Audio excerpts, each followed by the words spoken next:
할렐루야. 주님의 은혜가 풍성한 복된 주일이 되시기를 바랍니다. 지난 주간에 마리아 행전이 은혜 가운데 마쳤습니다. 나라와 민족을 위한 우리 여인들의, 여성들의 뜨거운 기도가 하늘 보좌를 움직이고 또 이 나라 민족을 향한 하나님의 거룩하신 뜻이 이루어질 줄로 믿습니다. 해가 갈수록 또 간절해지는 저희의 기도가 하나님께서 응답하실 줄로 믿습니다. 함께 참여하지 못한 분들은 동영상으로라도 CGN TV 또 교회 홈페이지에 들어가셔서 함께 참여할 수 있게 되기를 바랍니다. 매월 마지막 주일은 우리 연약한 이웃들, 지체들을 기억하는 구제봉사 주일입니다. 함께 여러 가지 모양으로 함께 참여할 수 있게 되기를 바랍니다.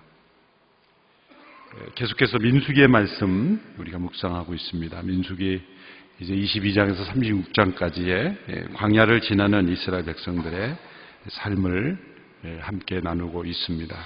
이번 빛과 소금의 커버 스토리는 오페라 가수이자 서울대에서 강의하신 이용훈 이 오페라 가수, 제가 여러 인터넷에서 이분의 찬양과 또 신앙 스토리를 듣고 감동이 되어서 이렇게 함께 믿음을 나누는 그런 분으로 소개했습니다. 기도하겠습니다. 살아계신 하나님 아버지, 오늘도 주의 이름을 높여 드립니다. 주님의 높고 위대하신 은혜가 우리의 삶 속에 차고 넘침을 믿습니다. 주의 말씀과 성령 안에서 주의 길을 따라가는 저희들이 되게 하여 주시옵소서.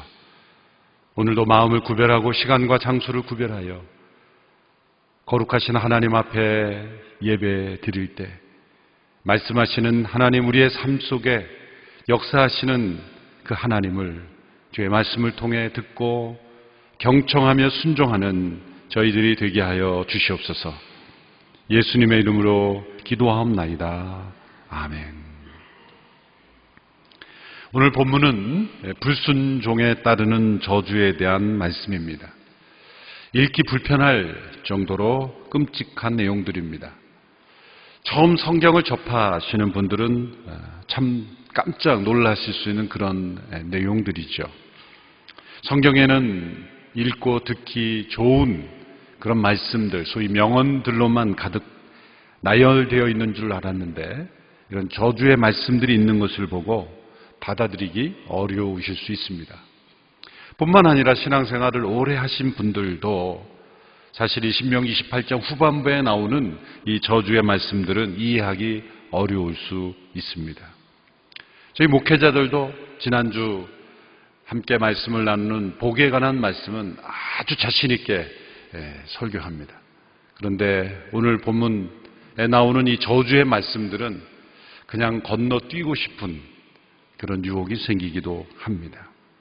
그러나 이 말씀도 분명 하나님께서 주신 준엄한 말씀입니다. 저주라는 단어 자체가 하나님께는 어울리지 않는 것처럼 보입니다. 사랑, 자비, 긍휼, 용서, 이러한 단어들만 하나님께 해당되는 것처럼 보입니다. 영국의 무신론자 리차드 도킨스라는 분이 쓴 만들어진 신이라는 책에서 구약의 하나님이 바로 이런 모습 때문에 성경을 믿을 수 없고 받아들일 수 없는 책이라 그렇게 혹평을 했죠. 그 중에 한 글을 읽어보면 이런 글을 썼습니다. 구약 성경에 나오는 하나님은 틀림없이 허구에 등장하는 모든 인물 중에서 가장 불쾌한 인물이다. 공공연하게 질투하고 옹졸하고 부당하고 용서를 모르는 권위적 인물인데다 복수심이 강하고 피에 굶주린 종종 말살자이며 여자와 동성애를 혐오하며 인종차별주의자며 영아를 살해하고 심지어 자식까지도 살해하는 인물이다. 이게 구약 성경에 나오는 하나님을 바로 이러한 본문을 근거로 해서 성경이 믿을 수 없는, 받아들일 수 없는 책인 것처럼 그렇게 비판하고 있습니다. 이러한 그의 주장이 세계적인 베스트셀러가 된 것은 그의 주장이 옳기 때문이 아니라 많은 사람들의 마음속에 이미 그러한 생각을 가지고 있기 때문이죠. 많은 사람들이 생각한다고 해서 옳은 것은 결코 아닙니다. 그는 많은 사람들의 마음속에 있는 그런 생각들을 대변해 주었을 뿐인 것이죠. 하나님의 저주는 우리 인간들이 우리의 마음속에 경험하는 저주와 다릅니다. 우리의 저주는 자신도 불의하면서 자기 자신도 죄악 가운데 있으면서도 복수심에서 질투심에서 그리고 잘못된 과장된 미움에서 나온 그런 저주죠. 그러나 하나님의 저주는 온전히 선하신 하나님께서 악에 대하여 철저하게 악에 대하여 그 악을 미워하시는 저주입니다. 선하신 하나님이시기에 악을 미워하시기에 나오는 저주인 것입니다. 여러분, 선이란 악이 무슨 일을 하든지 간에 유약하고 무능하게 끌려가는 것이 선이 아닙니다. 선이란, 진정한 선이란 악에 대하여 저항하는 것입니다. 때로 대적하는 것입니다. 그 악을 미워하는 것입니다. 그리고 그 악을 저주하는 것입니다. 그리고 그 악에 대하여 행동하는 것입니다. 만일 하나님께서 악에 대하여 저주하시는 내용이 성경에 없다면 그 하나님은 선하신 하나님이 아닙니다. 잠언 8장 13절의 말씀에서 여호와를 경외하는 것은 악을 미워하는 것이다. 로마서 12장에 보면 사랑에는 거짓이 없나니 악을 미워하고 선에 속하라. 하나님을 경외하는 삶이란 하나님께서 악을 미워하시듯이 악을 미워하는 것입니다. 선하신 하나님께서 악을 미워하시기에 그분을 경외하는 자들도 또한 악을 미워합니다. 악을 미워할수록 선한 것입니다. 그 악을 저주하시는 하나님은 선하신 하나님이십니다. 이 악은 우주적인 반역이죠. 세상은 날마다 하나님을 우주적인 반역을 도모하는 싸움터입니다. 아마 그 악에 편승해서 하나님을 대적하는 책을 내면 낼수록, 그러한 뉴스를 내면 낼수록 사람들에게는 인기가 좋을 겁니다. 많은 사람들이 그런 악에 속해 있기 때문이죠. 우리가 가장 가볍게 생각하는 악이라 할지라도 그것은 우주의 통치자이시며 만물의 창조하신 하나님을 배역하고 반역하는 것입니다. 하나님, 당신이 통치자가 아니라 우리가 통치자라고 그렇게 하나님께 반역하는 것이죠. 그런 세상에 대하여 하나님의 진노가 항상 머물러 있습니다. 로마서 1장 18절의 말씀에는 이 땅에 머물고 있는 하나님의 진노를 이렇게 묘사하고 있습니다. 한 목소리로 함께 읽어보도록 하겠습니다. 시작. 하나님의 진노가 불의로 진리를 막는 자들의 모든 불경건과 불의에 대해서 하늘로부터 나타납니다. 이 세상에 가득한 불경건 그리고 불의에 대하여 하나님의 진노가 지금 마치 먹구름이 가득 끼어 언제 비가 올지 모르는 상황과 같은 이 머무른다라는 표현은 흐린 날씨에 먹구름이 잔뜩 끼어서 이제 곧 비가 쏟아질 직전의 그런 상태를 묘사하는 것이죠. 하나님의 진노가 지금 머물러 있는 겁니다. 맑은 날씨에 세상이 너무나 아름답다라고 볼 수도 있지만 또 한편으로 하나님의 진노가 머물러 있는 이 세상을 우리는 볼 수 있어야 하는 것이죠. 신학자 한스 킹은 이런 말을 했습니다. 죄의 신비 가운데 가장 큰 신비는 죄인이 죽어 마땅하다는 사실이 아니라 죄인이 계속 목숨을 이어가고 있다는 사실이다. 하나님이 왜 죄를 벌하시는가라는 질문은 옳은 질문이 아니다. 우리는 이렇게 질문해야 한다. 왜 하나님께서 인간의 반역을 계속 용납하시는가? 그것이 더 옳은 질문이다. 남북 전쟁 당시에 미국 대통령이었던 아브라함 링컨은 재선에 취임한 연설에서 그 당시의 전쟁은 남북 전쟁이 그 남북 전체의 죄에 대한 하나님의 진노라고 그렇게 강조했죠. 우리 모두는 이 거대한 재난의 전쟁이 하루빨리 끝나기를 간절히 바라며 기도합니다. 그러나 품삯 한 푼 주지 않고 노예의 땀으로 모은 250년의 재산이 모두 탕진될 때까지 3000년 전의 말씀이 말씀하듯이 채찍으로 남의 피를 흘리게 한 자가 스스로 칼에 맞아 그 피 한 방울 한 방울을 자신의 피로 되갚는 날까지 이 전쟁을 지속시키는 것이 신의 뜻이라면 우리는 그저 하나님의 심판은 참되며 옳지 않은 것이 없습니다라고 말해야 할 것입니다. 이것은 전쟁이 다 끝난 후에 100년, 200년 후의 역사를 회고하면서 한 말이 아닙니다. 남북전쟁 당시에 대통령이 백성들을 향하여 취임연설에서 한 말이죠. 하나님의 진노가 그 땅에 임하고 있다고 지도자가 말한 것입니다. 참 놀라운 담대한 용기죠. 노예의 몸을 채찍으로 때려 얻은 재산을 이 전쟁으로 소비하는데 그건 하나님의 진노다. 성경의 역사는 하나님께서 악을 미워하실 뿐만 아니라 그 악에 대하여 행동하시는 분이라는 것을 증거합니다. 아담과 하와가 하나님을 배역했을 때 에덴 동산에서 쫓아냈습니다. 노아의 홍수로, 노아 시대의 홍수로 세상을 하나님께서는 쓸어버리셨습니다. 10가지 재앙으로 당시에 최강대국이었던 애굽을 심판하셨습니다. 이스라엘 민족을 사용하셔서 가나안 족속을 심판하셨습니다. 가나안에 살던 이스라엘 민족조차 북왕국 이스라엘은 아스루로, 남왕국 유다는 바벨론으로 심판하셨습니다. 그리고 또한 열국들을 심판하셨습니다. 심판은 구약에만 국한된 것이 아니죠. 성경을 피상적으로 읽는 사람들은 신약으로 넘어오면 심판이 희미해지거나 사라진 것처럼 생각하는데 정반대입니다. 신약에서는 더욱더 심판을 강조하고 있습니다. 진노의 날, 심판의 날에 대해서 말씀합니다. 예수님은 산자와 죽은 자를 심판하러 오실 분으로 소개합니다. 우리의 사도신경의 신앙 고백도 산자와 죽은 자를 심판하러 오시리라. 우리는 그 사도신경을 고백하며 그 마음에 두려움과 섬찟한 마음을 가져야 되는 것이죠. 요한복음 5장 22절에 아버지께서 심판을 다 아들에게 맡기셨으니 심판하는 권한을 주셨느니라.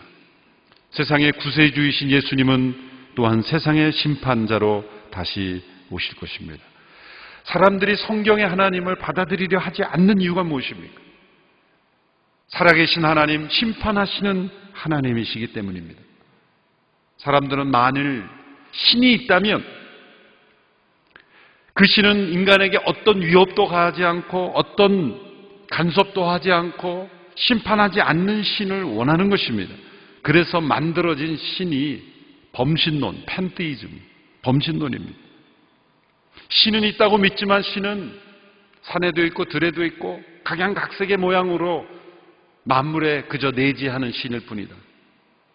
아무 일도 하지 않고 인간에게 아무 요구도 하지 않고 어떤 인간에게 옳고 그름을 요구하지 않고 그저 사람들이 원하는 대로 필요할 때 마치 선반 위에 있는 책처럼 찬장에 있는 그런 그릇처럼 필요할 때만 쓰고 인간이 중심이 돼서 인간의 도움만 주는 그런 신.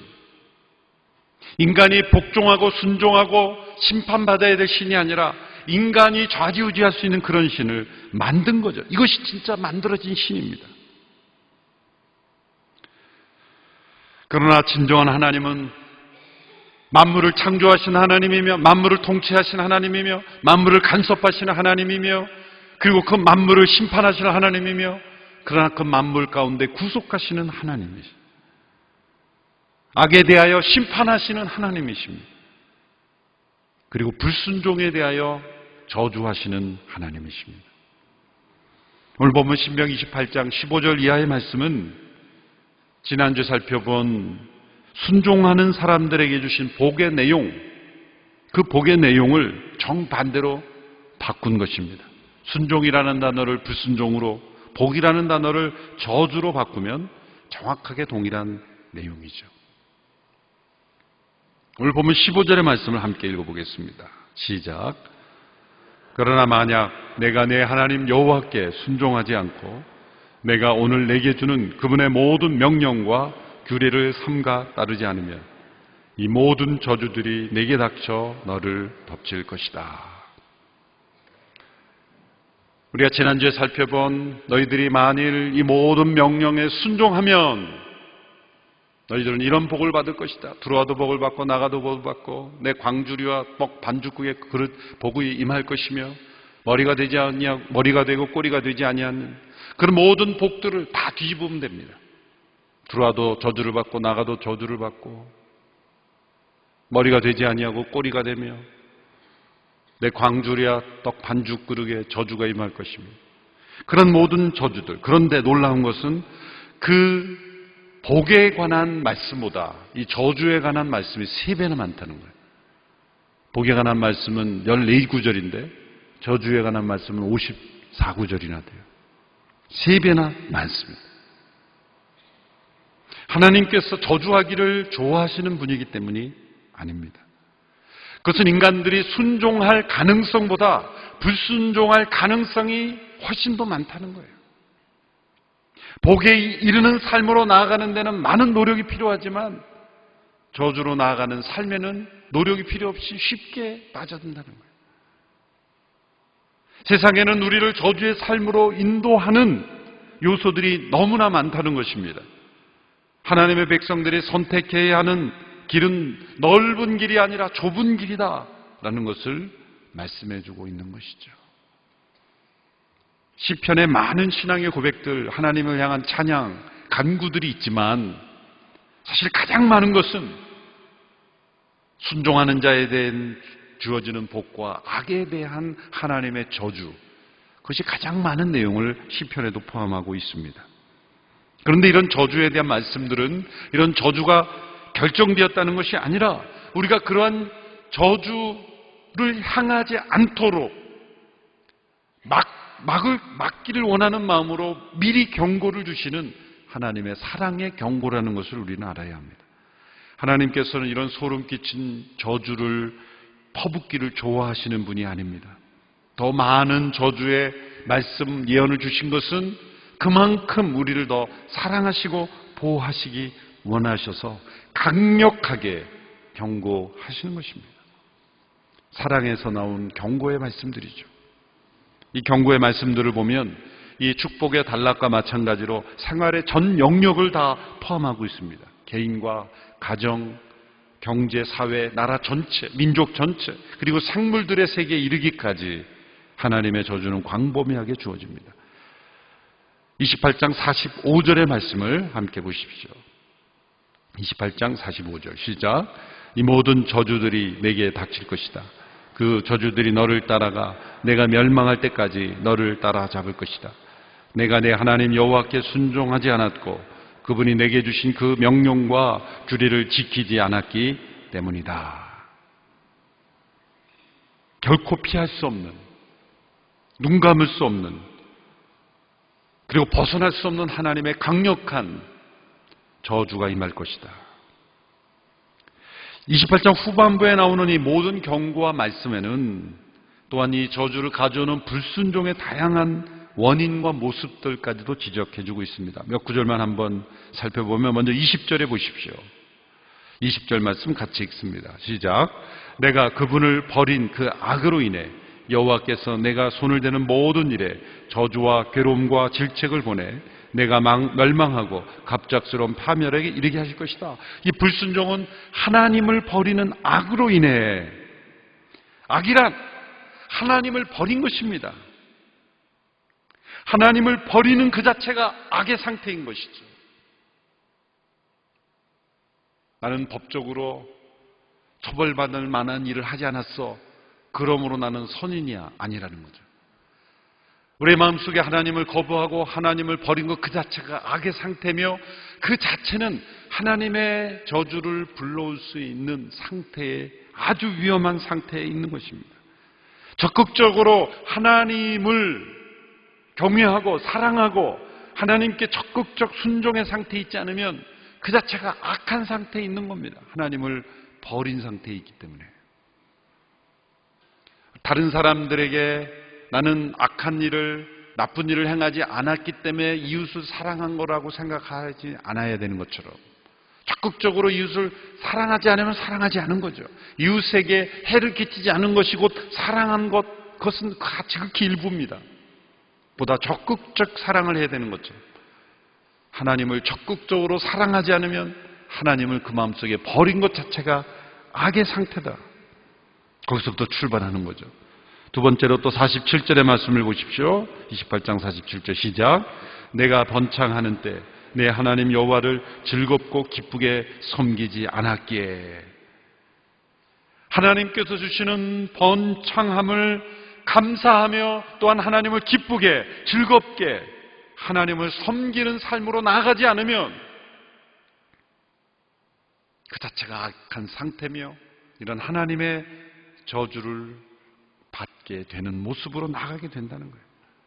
그러므로 번창할 때마다 더욱 하나님 앞에 감사하고 하나님을 기쁘게 즐겁게, 그 번창함 자체를 기뻐하고 즐거워하는 것보다 하나님을 더 기뻐하고 즐거워하지 않으면 우리는 이러한 삶에 빠져들 수밖에 없다는 것.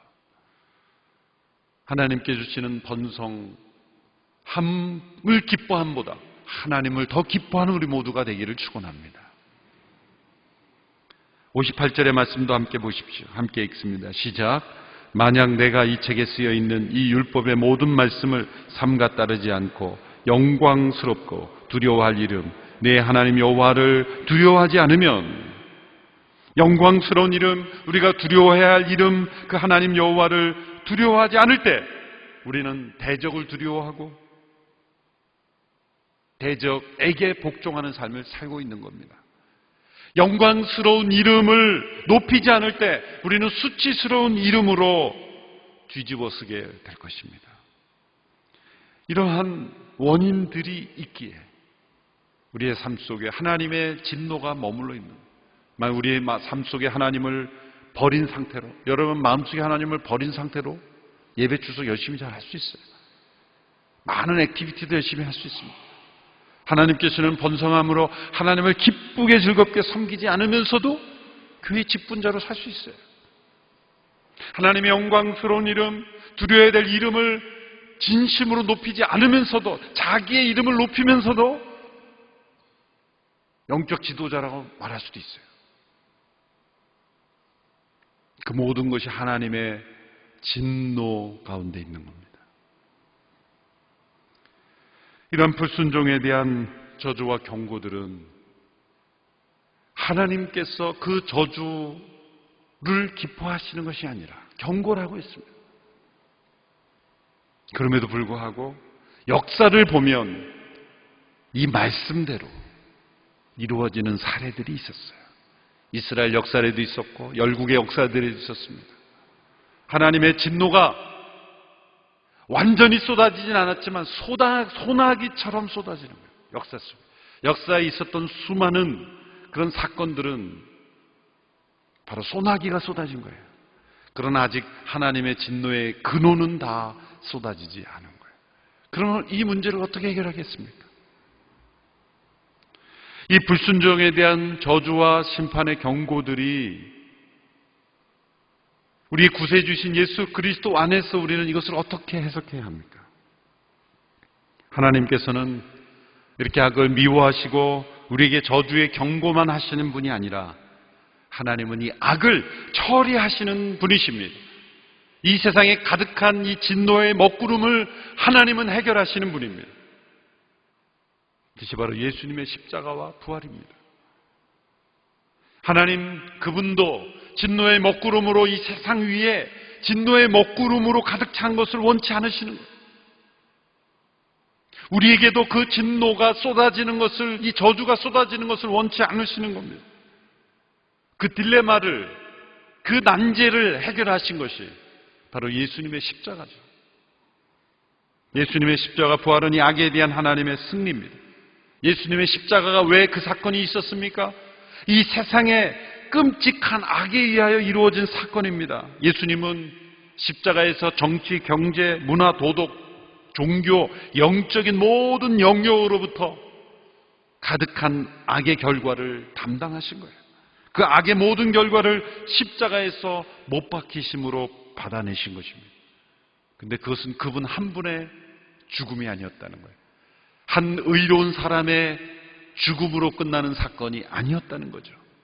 놀라운 것은 그분의 신분이 바로 그 진노하시는 하나님의 아들이셨고, 그 진노하시는 하나님께서 내리신 해결책이셨다는 거죠.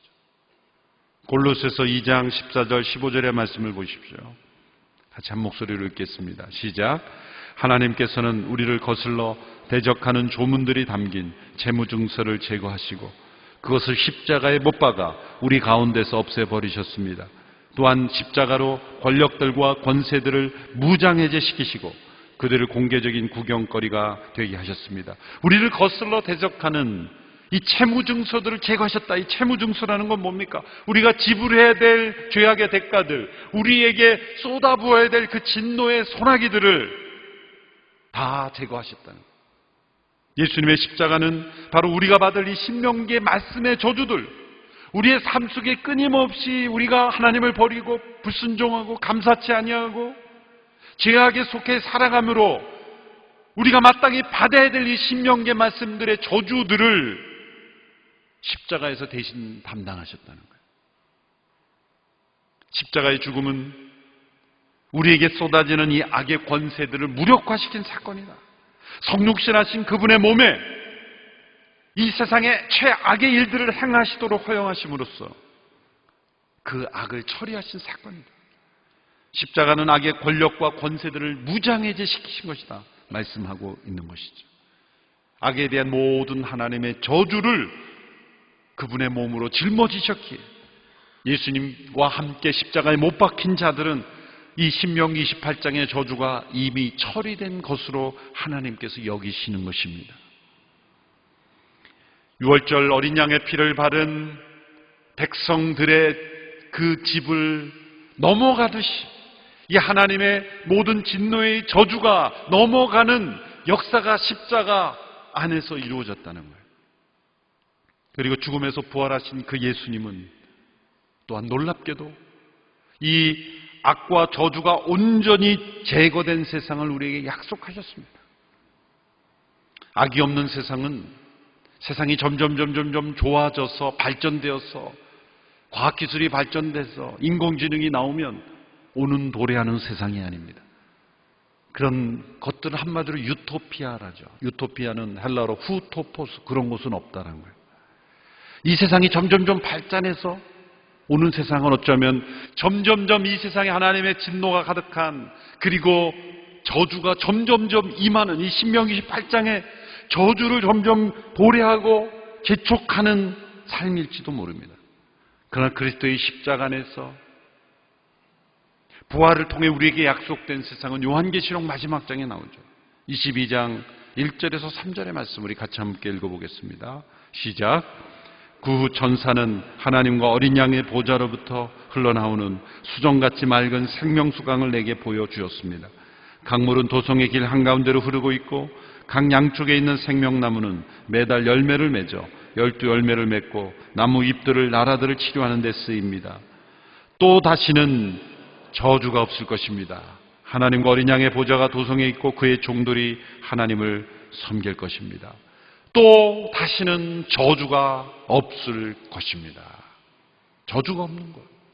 신명기 28장에 끊임없이 이렇게 경고했지만 역사 속에 이 저주들이 쏟아졌어요.